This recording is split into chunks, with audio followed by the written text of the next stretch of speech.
Admiral Vorath had stood on observation decks before, but none quite like this. The viewport stretched from floor to ceiling, offering an unobstructed view of 10,000 warships moving through the dark in perfect silence. Their hulls caught the light of a distant sun and threw it back in cold, silver arcs.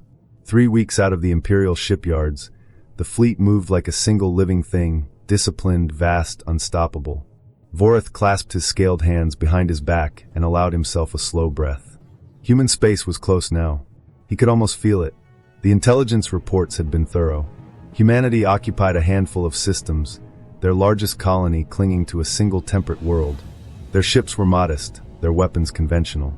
Nothing the Kledor had not crushed before. Vorath had personally overseen the end of 3 civilizations. He remembered the last one, the Savari, who had wept into their open calms as his fleet darkened their sky. He felt nothing about it now. That was the nature of empire. Yet somewhere beneath his confidence, something else stirred. A faint vibration moved through the deck plates, subtle enough that a lesser commander might have ignored it. Vorath did not ignore things. He raised one clawed hand and ordered a full sensor sweep without a word. His crew moved instantly, fingers flying across consoles. The results came back in seconds. At the very edge of the system, beyond the range of standard detection, something was there. Something still. Something watching. The data on the screen made his throat tighten in a way he had not felt in years. Tesser's voice was barely above a whisper when he read the results aloud. 300 contacts, he said. Possibly more. The bridge fell quiet in a way that had nothing to do with discipline. Every officer leaned slightly forward, as if proximity to their consoles might make the numbers change. The objects registered no heat signature, no radiation, no engine exhaust, no electromagnetic pulse, no particle trail. Whatever they were, they had arrived without moving, or had been there so long that space itself had forgotten them. Vorath ordered magnification and waited. The image that resolved on the main screen was not what anyone expected. The shapes were ships, unmistakably so, but unlike anything in the Imperial registry. They were long and angular, their surfaces so dark they seemed to swallow the stars behind them. No running lights, no visible ports or weapons arrays. Their design suggested age, not primitive construction, but a kind of deliberate, refined stillness. They looked like something built by a civilization that had long since stopped needing to prove anything. What unsettled Vorath most was their arrangement. 300 vessels, perfectly spaced, forming a loose ring directly along the fleet's projected path. Not blocking it, not threatening it, simply encircling it, the way a hand might close slowly around something fragile. Tesser exhaled through his teeth and spoke the word before he could stop himself. Ghosts, he said. The word moved across the bridge like a cold current. No one laughed. Then the communication array chimed once, soft and clear, and a voice came through that none of them had been prepared to hear. The voice was unhurried. It carried no static, no delay, no distortion, just clean, precise audio as though the speaker were standing in the room. It addressed Vorath by name, by rank, by fleet designation. Then it spoke in Kledor. Not translated Kledor, not the clumsy approximation of a language algorithm, but the real thing, the old dialect, the formal register used in imperial courts. Vorath felt the scales along his neck rise. Whoever was speaking had done their research. The message was simple. You have entered restricted space. Turn back now, and no harm will come to your fleet. Vorath let the silence hold for 3 seconds. Then he laughed, a dry, dismissive sound that he made sure carried across the bridge. 10,000 ships against 300 ancient relics, and the humans thought a polite warning would end it. He gave the order to advance at full speed and turned away from the screen. The ghost ships did not move. They held their positions as the first wave of Kledor destroyers pushed through the ring, engines burning blue against the black. For a moment, nothing happened. Then the lights went out. Not all at once. It happened the way sleep comes, gradually and then completely. One destroyer flickered. Then another. Engines stuttered. Comms dissolved into silence. Within 30 seconds, 50 warships had become dark, weightless hulks drifting without purpose. Vorath slammed his fist against the console and shouted the order to return fire. His weapons officer looked up with wide, pale eyes. Nothing was responding. The systems were simply gone, and the ghost ships had not moved a single kilometer. The panic did not arrive loudly. It spread the way cold spreads through still water, slowly at first, then everywhere at once. Across the fleet, officers reported the same thing in the same stunned voices. Systems offline. Engines unresponsive. Weapons dark. Another 100 ships had gone quiet since the first wave, and the ghost vessels remained exactly where they had been, motionless, patient, as if time meant nothing to them. Vorath gripped the edge of his console and made himself breathe evenly. He had faced chaos before. He told himself this was no different. Then the voice returned. Same tone, same unhurried calm, the kind of calm that comes not from confidence but from certainty. You have 1 minute, it said. Order a full retreat. After that, we will erase every ship in your armada. The word erase landed differently than destroy would have. It implied not battle but removal, the casual elimination of something no longer needed. Vorath closed his eyes for exactly 2 seconds. He thought of his ancestors, of the banners in the Imperial Hall, of the 3 civilizations he had ended. Then he opened a fleet-wide channel and gave the order to reverse course. His voice did not shake much. The surviving engines roared back to life, thousands of ships beginning the slow turn back toward open space. It should have felt like survival. Instead, it felt like the ground disappearing beneath his feet.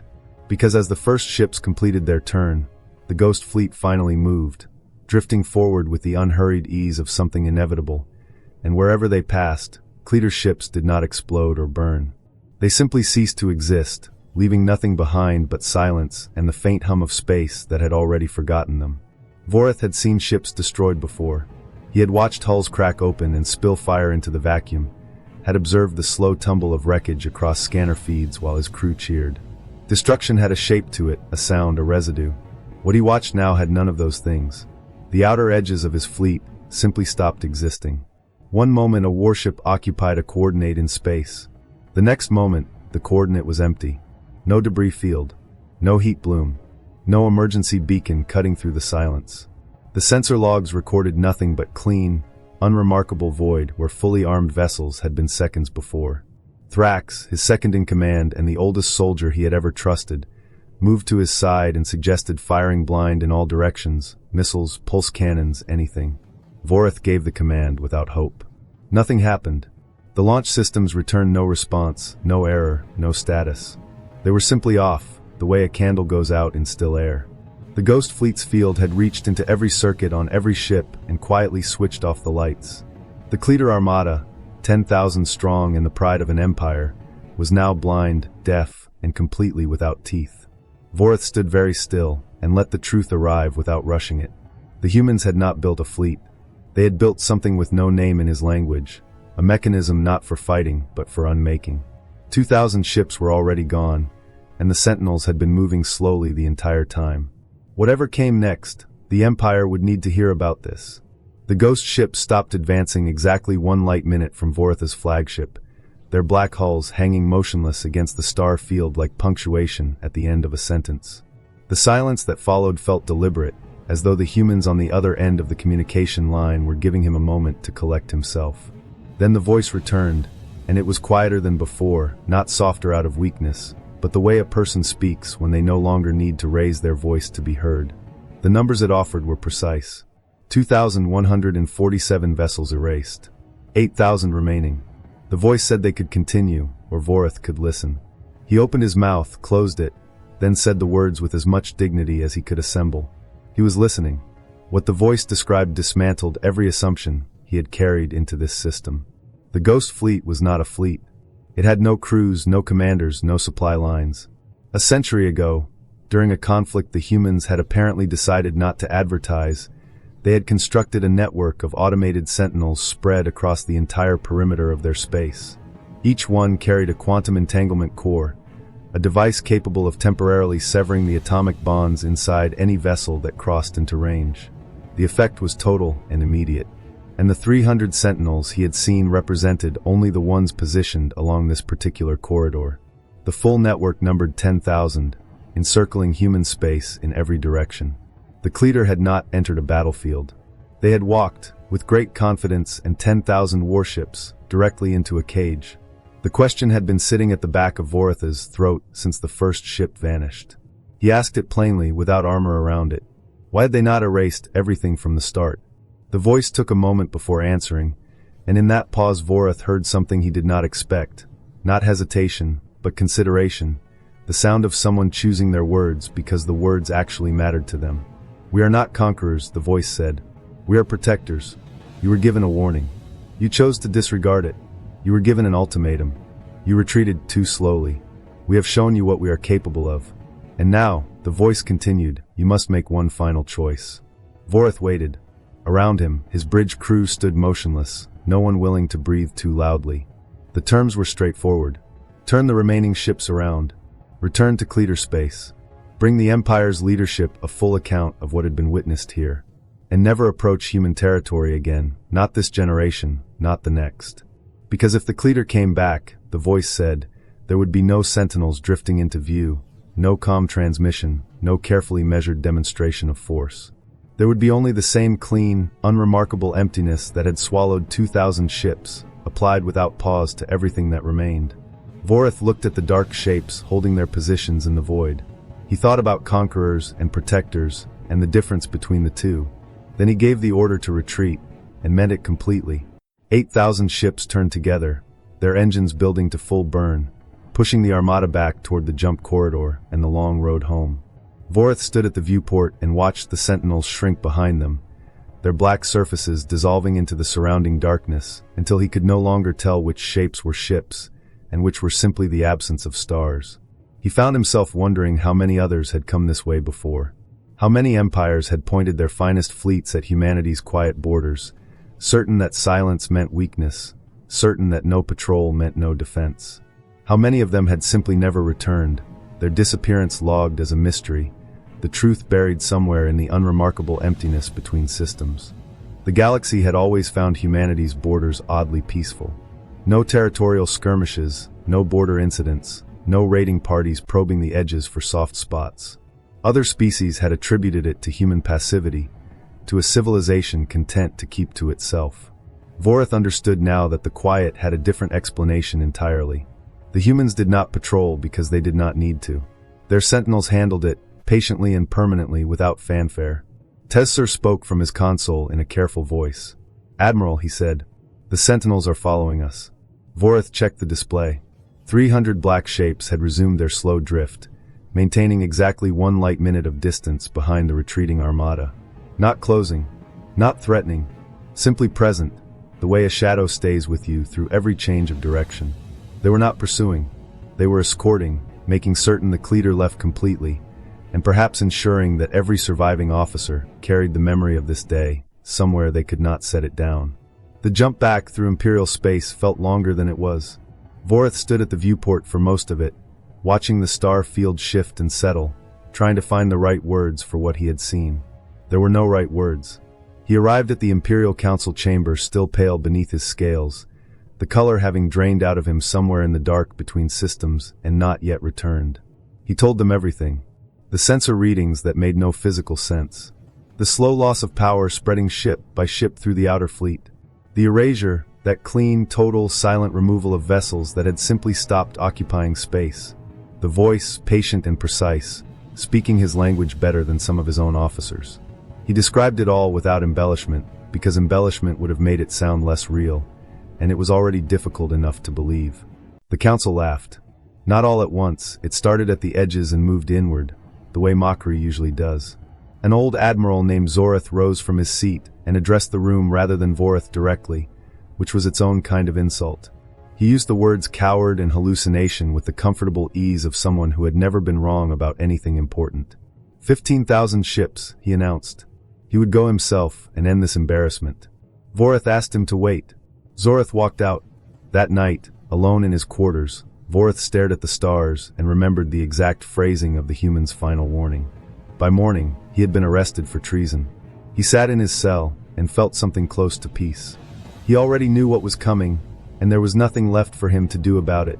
Zorath's fleet was a statement. 15,000 warships represented the full reach of Kledor military ambition. Every class of vessel, every generation of weapons technology, assembled into a formation so large that it took 20 minutes to complete a sensor sweep from one end to the other.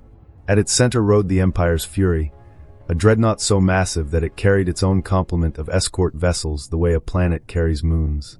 Zorath walked its bridge with the slow, deliberate step of a man who expected history to be watching. He had read Vorath's report, or the parts of it he considered worth reading. Deep space fatigue, he had concluded. The old admiral had simply lost his nerve out there in the dark, seen shadows, and called them weapons. It happened to weaker men. Vorath had never been a weaker man. He ordered the jump into human space at the exact coordinates where Vorath's fleet had encountered its supposed ghost ships, and when the jump was complete and the sensors swept the surrounding void, he felt the satisfaction of a man proven correct before anyone could argue. There was nothing there. Empty stars, quiet space, no anomalous readings of any kind. He allowed himself a short laugh and invited his officers to appreciate the joke. 6 hours they traveled without a single alert, without a flicker on any screen. Then the sensors chimed. Not 300 contacts. Not 1,000. 10,000 signatures, arranged in a perfect sphere around the entire fleet, every point equidistant, every sentinel fully active. Vorath's laugh did not fade so much as it simply stopped existing, much like the ships he was about to lose. The voice that came through the communication array was the same voice Vorath had heard, but something fundamental had changed in it. The calm was still there, but it was a different kind of calm now, the stillness of a decision already made rather than the patience of one being offered. It addressed Vorath by name, by rank, by the specific designation of his flagship. It told him that he had been warned, that Admiral Vorath had told him the truth, that he had chosen not to listen. Vorath's response was immediate and exactly wrong. He opened fire with everything. Thousands of plasma bolts crossed the void simultaneously, streaking toward the nearest sentinels in bright, silent lines. They passed directly through the black hulls as though the ships were made of shadow, which, in a precise technical sense, they were. The sentinels were projections, quantum images broadcast from hidden central cores positioned well outside the engagement sphere. There was nothing solid to hit, nothing to damage, nothing to disable. Vorath's weapons spent themselves against empty space and left no mark on anything. Then the sphere began to contract. The sentinels drifted inward with the same unhurried deliberateness they had shown before, but the scale was different now. When they reached the outermost Kledor vessels, the erasure did not come in groups of 50. It came in groups of 500, whole sections of the fleet disappearing in the span of a breath, leaving coordinates as clean and unremarkable as if nothing had ever been there. The process was methodical. It was relentless. And it was absolutely, completely silent. Half the fleet was gone in 90 seconds. Vorath watched the sensor display update in real time, watched thousands of contact markers simply cease to be, and understood for the first time in his life what it felt like to have no available response to a situation. His officers called out for orders, and he had none to give. The sphere kept contracting from every direction simultaneously, leaving no gap, no corridor, no angle of escape. Shields registered the approach of the sentinels and reported nothing to deflect. There was no weapon being fired, no energy to absorb. There was only the slow arrival of an ending. The voice returned one final time, and it gave him something Vorath had not received, a choice of a kind. 5 seconds, it said, to transmit a message to the Kledor home world. Choose carefully. Vorath had spent his entire career choosing words designed to project strength. The words he chose now were different. He opened the channel and spoke clearly, his voice steadier than he had any right to expect. Do not come here, he said. Not ever. The humans are not prey. They are the hunters. We are the ghosts now. He closed the channel and straightened his shoulders and waited with what dignity he had left. The sentinels reached the Empire's fury without rushing. Vorath felt the deck plates hum once beneath his feet, felt a single moment of weightlessness, and then there was nothing to feel. The entire fleet disappeared from existence between 1 second and the next. No debris, no signals, no evidence that 15,000 ships had ever occupied that region of space. Only the quiet remained, and the stars, indifferent as always, shining on. Vorath's final transmission was played in the Imperial Council chamber so many times that the officers operating the system stopped counting. They listened for hidden meaning, for signs of coercion, for any detail that might reframe what had happened as something other than what it plainly was. There was nothing to find. The message was exactly what it appeared to be, a dying admiral's honest account of a catastrophic miscalculation, delivered in the last seconds available to him. Vorath was brought from his cell without ceremony. He had lost weight, and his scales had taken on the flat, dull quality of someone who had been sleeping badly for weeks, but his eyes were steady when he entered the chamber. The council, which had laughed at him not long ago, now watched him in complete silence. Someone asked what they should do. Vorath crossed to the star map without being invited to and stood before the section marked human space for a long moment. Then he told them to erase it from their charts entirely. Remove it from the navigation databases, from the military registries, from every record that might tempt a future admiral with ambition and insufficient imagination. And then, he said quietly, they should pray that the humans never developed an interest in paying a return visit. The council agreed without debate.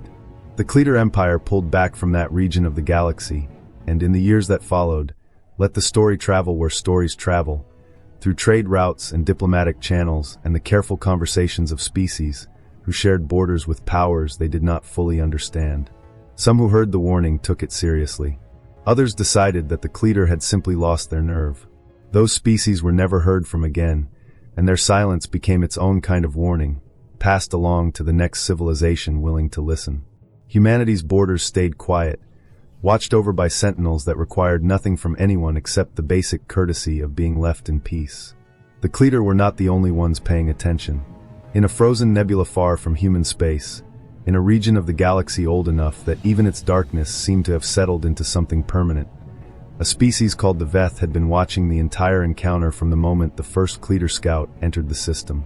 The Veth were ancient in the way that certain silences are ancient, not merely long but deep, accumulated over so many generations that their oldest records predated the Kledor Empire's founding by several thousand years. They had observed the Ghost Fleet's construction a century ago, recording every sentinel as it was deployed and positioned, cataloging the network's geometry with the patient thoroughness of people who understood that information gathered slowly was information kept reliably. At the time, they had assessed humanity as a minor concern, a young species with interesting instincts, but no particular significance in the broader arrangement of galactic power. That assessment had just become complicated. The Veth elders convened for 3 nights in a chamber where the temperature never rose above freezing, and the light came from bioluminescent organisms cultivated along the walls. Some argued for initiating contact, reasoning that a species capable of building such a defense might be worth knowing. Others argued that a species capable of building such a defense represented an unacceptable risk and should be dealt with before it grew further. A young elder named Sareth, the quietest voice in the room, waited for both arguments to exhaust themselves and then offered a third path. They would watch, he said. They would wait, and they would learn. The council accepted this, as councils often accept the moderate position when the extreme ones feel too costly. For now, Sareth's approach would hold. Sareth's observatory was a small dark room at the far end of a station that nobody else used anymore. He had requested it specifically because of its unobstructed sight lines toward human space, and he had furnished it with almost nothing: a chair, a console, a record system, and a growing archive of everything he could find that humanity had ever produced or transmitted. He settled into a routine that suited him. Long hours of observation, broken by long hours of reading. The sentinels moved in their ancient patrol patterns outside his viewport, drifting through the void with a slowness that he found, over time, genuinely beautiful. They were not angry things. They carried no aggression in their design, no excess, no flourish intended to intimidate. They were exactly as complicated as they needed to be and no more. He began to think of them as weapons of patience, instruments built not to express power but to embody it, to make it present in the dark without requiring it to announce itself. The human history he studied confused him in ways he had not anticipated. Here was a species that had suffered considerably across its development, conflict, scarcity, long periods of genuine precariousness, and had emerged from all of it not hardened into aggression but tilted, somehow, toward a concept his translation systems rendered as mercy. They had the reach to erase any civilization they chose. Instead, they had built a wall and waited behind it. He turned this over for a long time. Then he found a recording, old enough that the visual quality had degraded to almost nothing, in which a human general addressed a graduating class of officers. "The strongest weapon," the general said, "is the one you never have to use." Sareth sat with that for the rest of the night, and by morning he understood. The Ghost Fleet was not a deterrent. It was a philosophy made physical, a statement written in the language of quantum mechanics and patience, and the deliberate refusal to be the thing that started it. Years passed in the way that years pass when you are doing something that holds your attention, not quickly, but without the heaviness that empty time carries.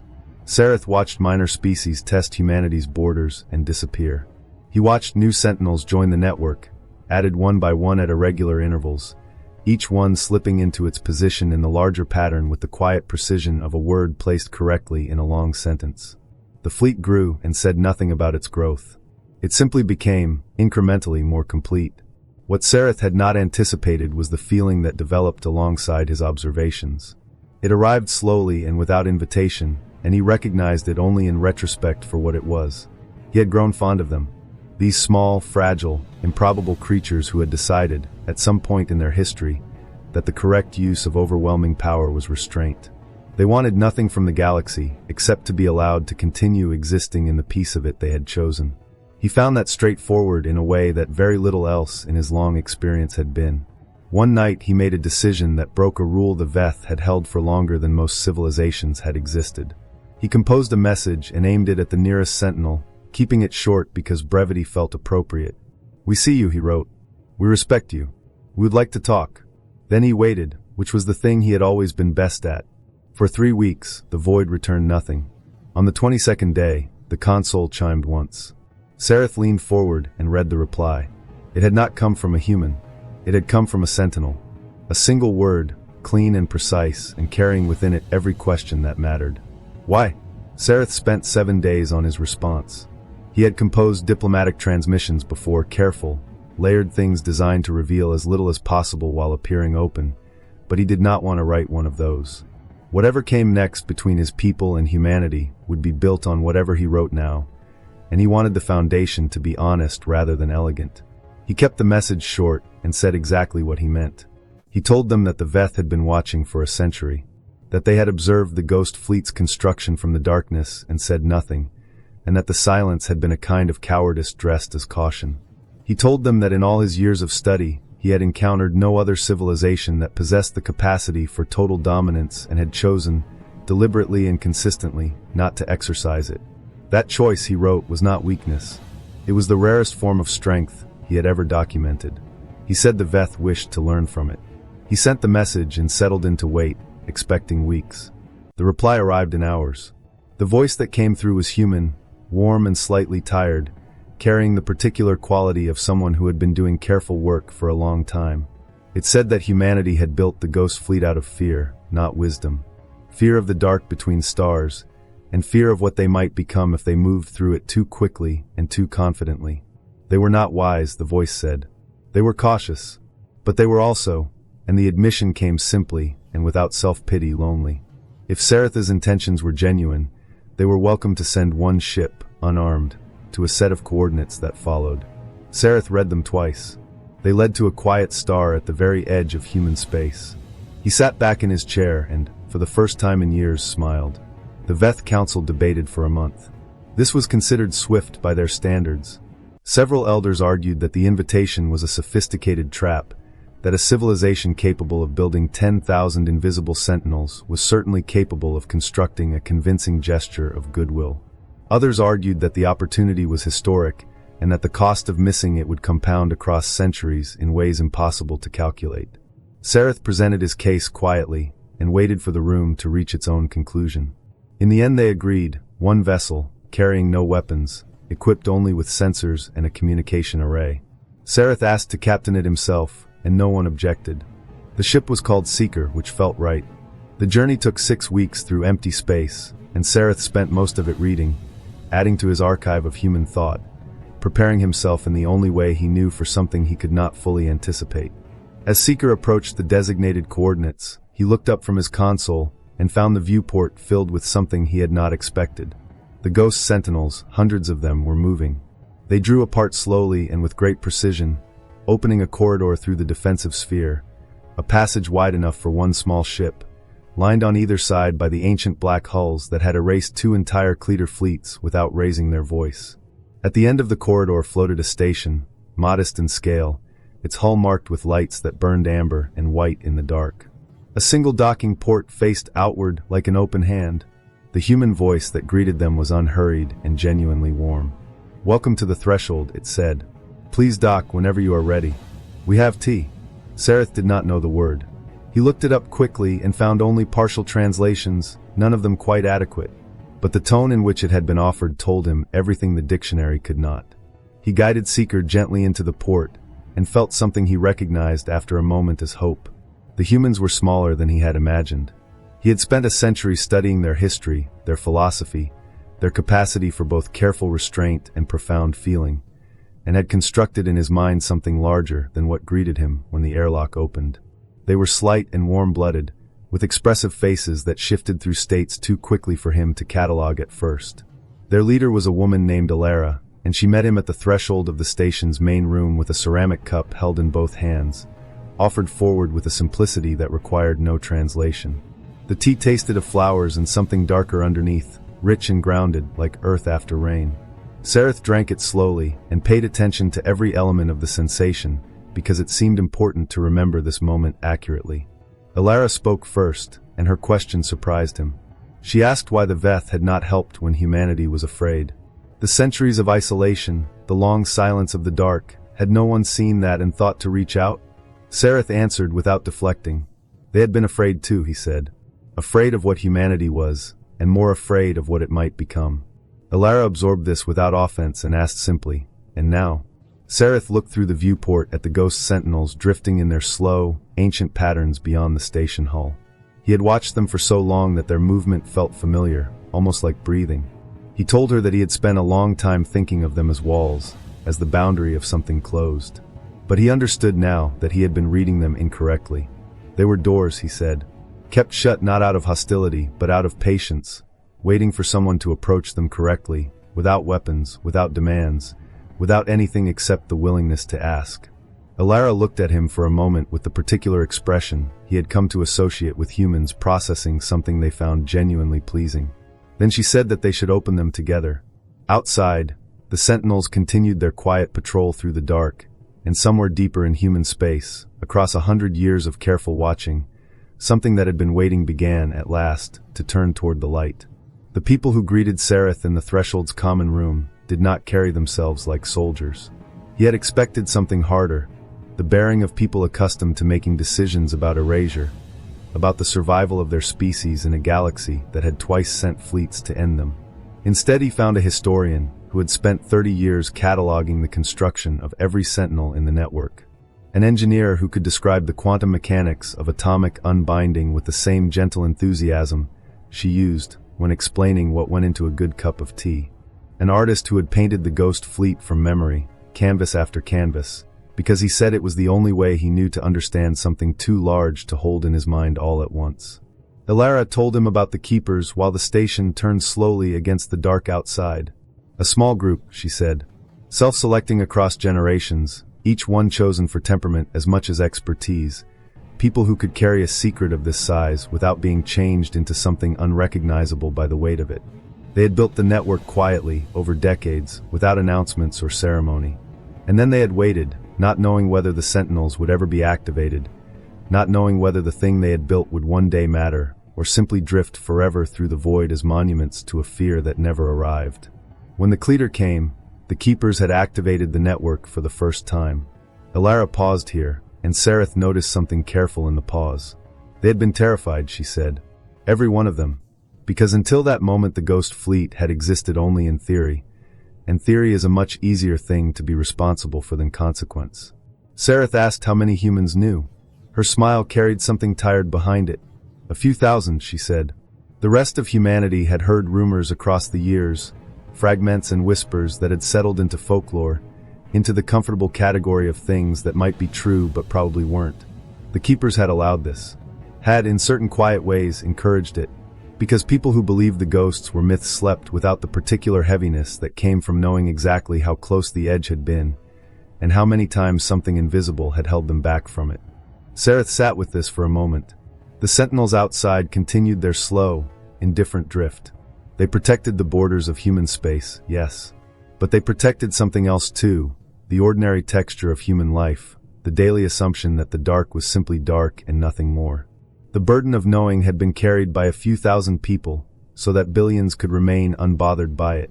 He found he did not have a word in his language for what that was exactly, but he understood it completely.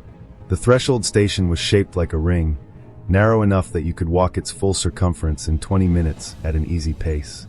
Sareth walked it slowly, taking in everything.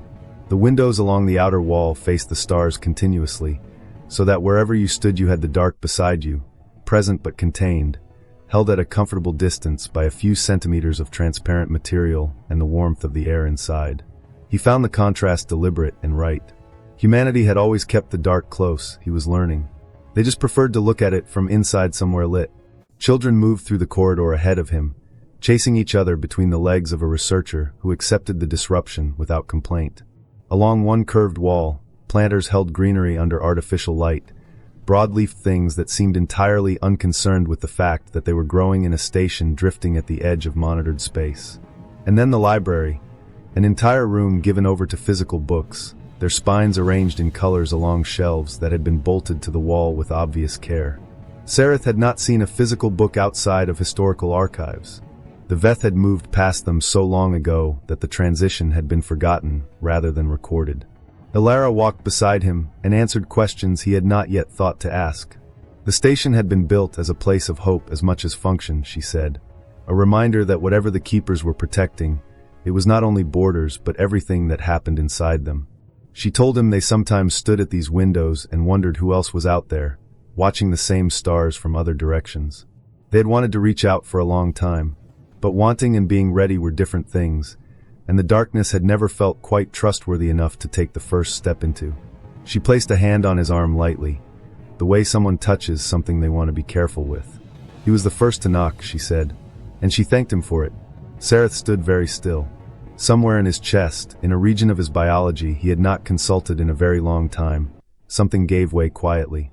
He felt tears form in his eyes and did not try to stop them, because after centuries of watching from a distance, this felt like exactly the right place to arrive.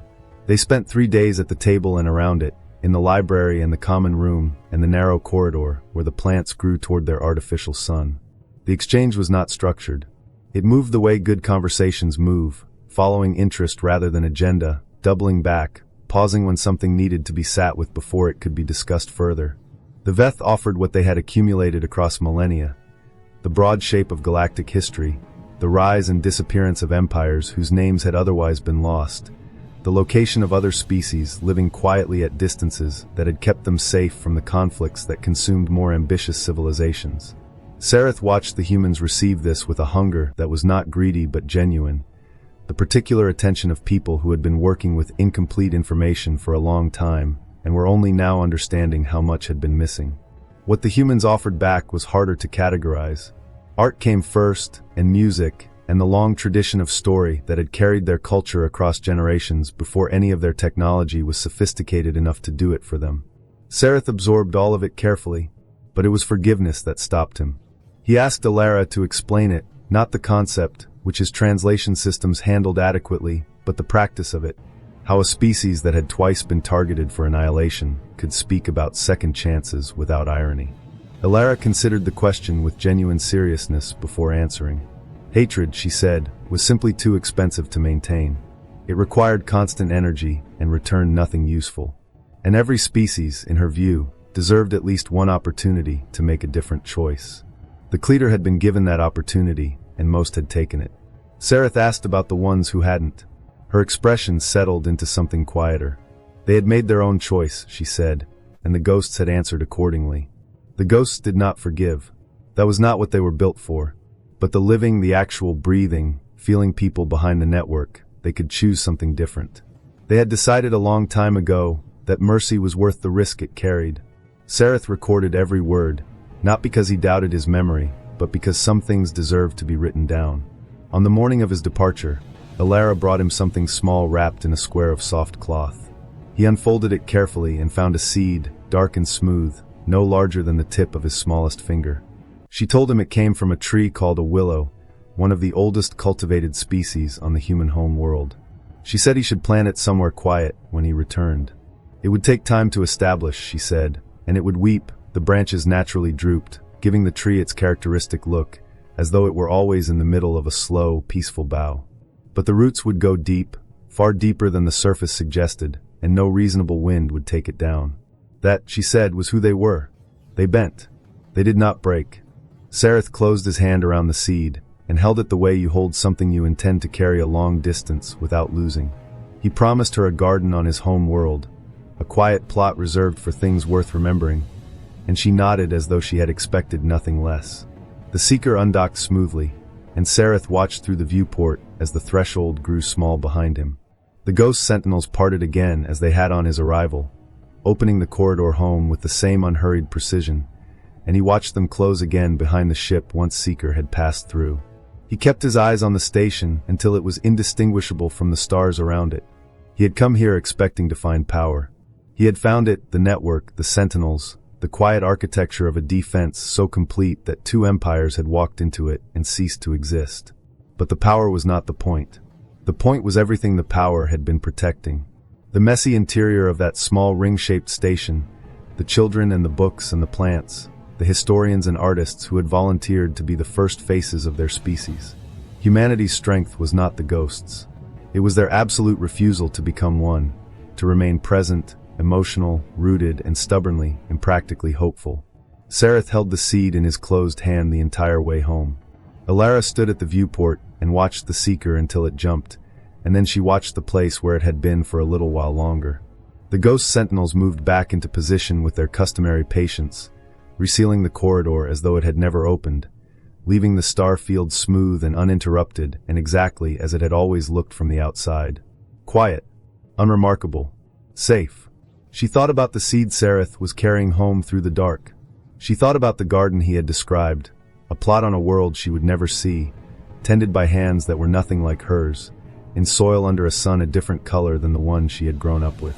She thought about a willow tree growing there in a century's time, its branches hanging in that long, gentle arc, its roots holding on below where anyone could see. She wondered, as she often did when things went well, whether this was the beginning of something or simply a beautiful pause between one silence and the next. She had learned not to demand an answer from that question. The keepers had spent 100 years sitting with uncertainty and had come through it intact. She could sit with it a little longer. She turned away from the viewport and walked back through the corridor, past the plants and the library, to the room where one of the station's youngest residents was waiting for a story before sleep. Alara settled into the chair beside the bed and thought for a moment about where to begin. She would tell it simply, she decided, about the alien who came in a small unarmed ship and asked to talk, who drank his tea carefully and listened more than he spoke, who cried, just a little, at things that were ordinary to everyone else in the room, who left carrying a seed and a promise, heading home through the dark with something new in his hands. Outside the station, the ghost sentinels continued their ancient patrol in the silence between stars, watching the borders of a species that had finally, after all this time, found the courage to say hello.